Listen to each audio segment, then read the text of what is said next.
Hello everyone, today we'll be talking about biomolecules. Now remember that biomolecules is a very important part of your CSIR exam and also for your DBT or any other entrance exams that you'll write, because this forms the core basics of biochemistry. Okay, so any life science paper that you're attempting, definitely this topic is going to be super useful for you. Now for in detailed studying, we have special materials that are curated. So these are notes taken from almost 48 standard author textbooks. So this can help you to learn and read all the concepts in detail, but in a very refined manner, so that you can retain the information very easily. So the notes are in the form of bullet points, tables, flowcharts, so it will be super useful for your preparation. And additionally, we also have an AI tool that will give you micro tasks every single day, and also have a smart engine where you can understand your strengths, weakness, and everything will be curated accordingly in the tool itself. Okay, so let's start with biomolecules. In case you would like to use the tool or the materials, definitely do purchase it through the whatnexteducation.com website, or you can also take the mentored program by connecting a one-on-one call with me before the purchase. Okay, so before we look into that, let's start off with the biomolecule section. So like I said, super important topic. Now when you look at biomolecules, what are the different kinds of molecules that we're going to talk about? Firstly, we're going to talk about the carbohydrates. Okay, then we're going to talk about the lipids, then nucleic acids, and the proteins. So these four molecules are what make up is what will make up our entire living forms. Okay, so that is why we call them as biomolecules. Okay, now when you take a deep dive into the carbohydrates part of it, now these carbohydrates are nothing but made up of carbon, hydrogen, and oxygen, and usually they follow a ratio of 1:2:1. Okay, now the different kinds of carbohydrates that you will see is either just one unit of sugar, okay, which will be single units called as a monosaccharide.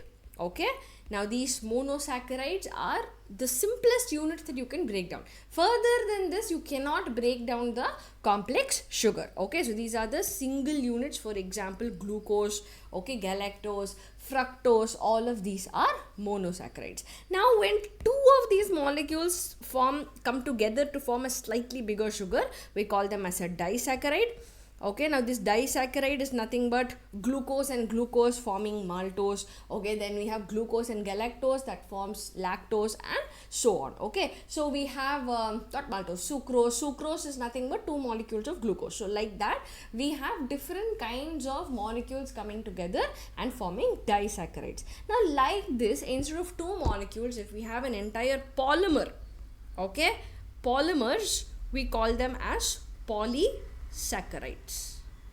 That's it. Okay, so we have a monosaccharide, slightly bigger disaccharide, and then the long chains or the polysaccharides. Okay, now these monosaccharides are mostly cyclic in nature. Okay, so we have an oxygen and we will have these molecules in a cyclic nature, and then they form the bonds with other cyclic molecules, and then they form the big chain going on from there. Now the bond that links two of these monosaccharides is what we call as a glycosidic bond.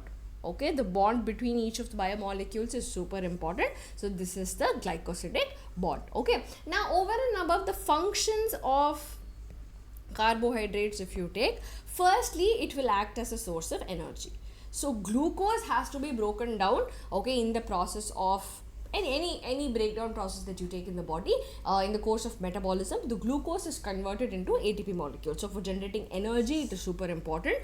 Also, we have some storage functions, like for example, to store the glucose, there is a complex form called a glycogen, which is the storage form in animals, okay, and in plants it will be starch. So like that, they perform to store the energy also. And they also form a structural component. Okay, like for example, cellulose. In the case of plants, they give a structural role to the plants. Okay, they perform a structural function to the plants. Okay, now that's about the carbohydrates. Now coming to the lipids. Okay, now lipids, if you see, yes, they are also made up of carbon, hydrogen, oxygen, but they have very less oxygen compared to that of the carbohydrates. Okay, and if you see the types of lipids that we have, firstly there are fatty acids. Now fatty acids follow the molecular formula R, COOH, but this R is an extremely bulky group that you will see. Okay, now these fatty acids can be saturated or unsaturated. Now when I say saturated, that means there are no double bonds that are present in the R group. Okay, whereas unsaturated means double bonds are present. So that means they are not fully saturated. I can break any of the double bonds, okay, and I can insert another molecule if required. Okay, now there is another molecule known as trihydroxypropane. Okay, or this is also called as CH2OH, CHOH, CH2OH. Okay, this is also called as glycerol.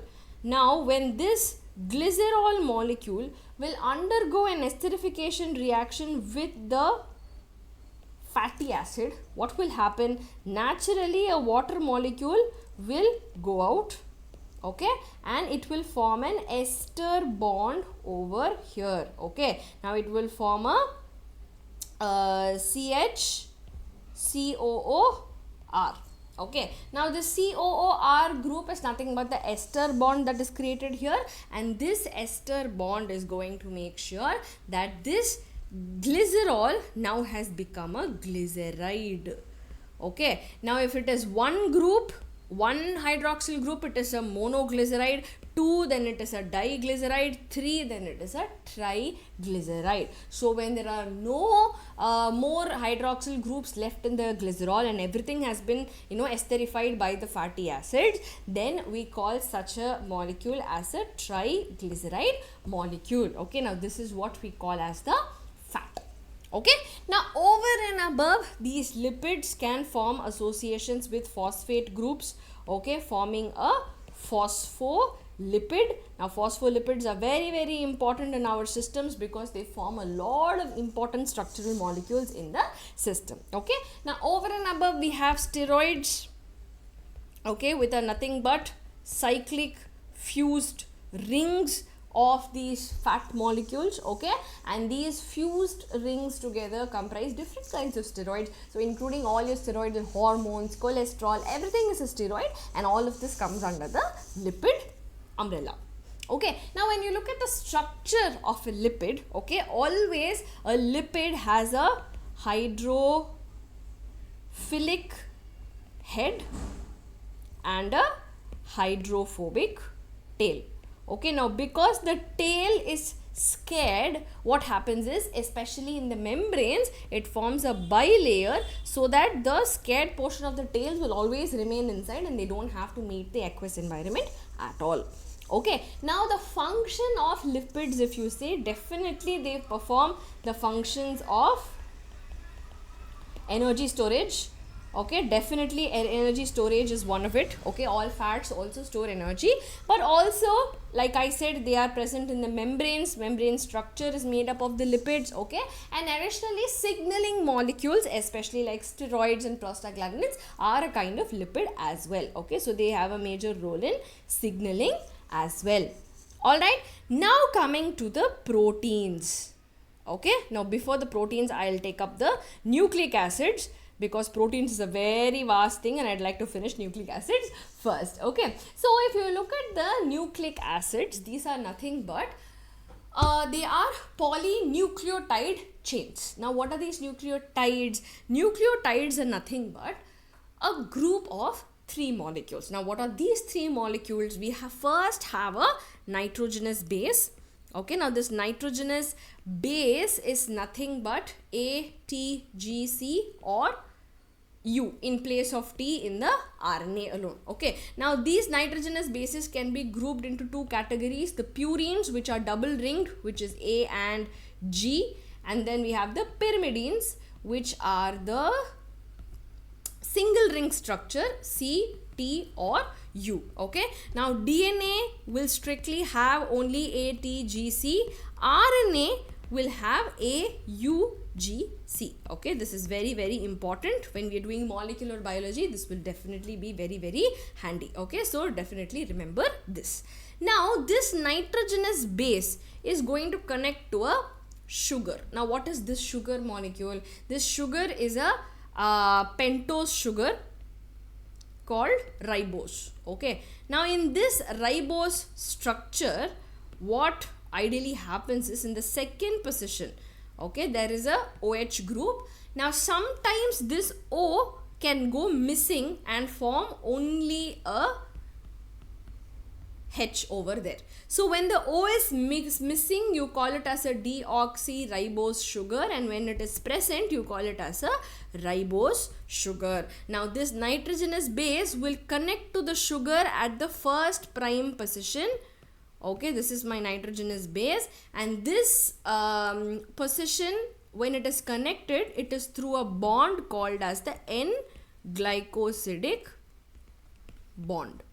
Okay, now in the 2' position, it will decide if my sugar is a ribose sugar or a deoxyribose sugar. Clear? Now the structure from here is that my nitrogenous base is linked to the sugar, right? Is linked to the sugar. Now at the 5th position, okay, at the 5th position, there is a phosphate group that can be attached. Now this phosphate group is coming from where? Phosphoric acid. Okay, from there I have the phosphate group that is present that can be attached here. Now in a system, if you see, nitrogenous base plus the sugar is called as a nucleoside. Okay, now this base plus phosphate, when I add a phosphate to this nucleoside, it becomes a nucleotide. Okay, now this nucleotide is the molecule that will attach with another nucleotide through phosphodiester bonds. Okay, now the bond between this and this is nothing but a phosphoester bond. Okay, and here it is a phosphodiester bond. So like this, through a phosphodiester bond, there will be a chain of this thing. So NN I'm writing for nucleotide, but actually here, so there is an A, then there is a T, then there is a G. So these nucleotides carrying the nitrogenous base are going to be present as long chains which make up the polynucleotide chain, or what we call as the nucleic acids. Okay, so basically we have two types, the RNA and the DNA. Now DNA is preferred better for storage of information, whereas RNA is preferred better for the transmission of information. Okay, now over and above, DNA definitely is more stable compared to the RNA. RNA mutates very fast, and that is also because of the extra oxygen it has in the second position. Okay, so major function is definitely for genetic information storage, but apart from that, the RNA also does protein synthesis. Okay, it acts as a relay molecule. Okay, it acts as a messenger molecule. Right, it acts as it plays a major role in regulation. So all of this the RNA also takes care of. Okay, now apart from this, when we look at biomolecules, we also have vitamins. Vitamins are actually organic compounds, but they are required in very, very small amounts. Okay, so when we look at vitamins, they are definitely required in very, very small amounts, and you just have to remember that they are of two types, which is the water soluble type. Okay, example is your vitamin B, vitamin C and all that, and then you also have the fat soluble vitamins, like for example vitamin D, okay, vitamin A, vitamin E, all of this is fat soluble in nature. Okay, now they function as coenzymes, they act as antioxidants in the body, and they also have a role in the bone health, they have a role in blood clotting. So they have a range of functions that they participate in, but required very much in trace amounts. Okay, so you just have to remember that. Now coming to the proteins. Okay, now proteins is definitely the most vast biomolecule that you have to study about. Okay, simply because it is the what do I say, it is the building blocks of the body.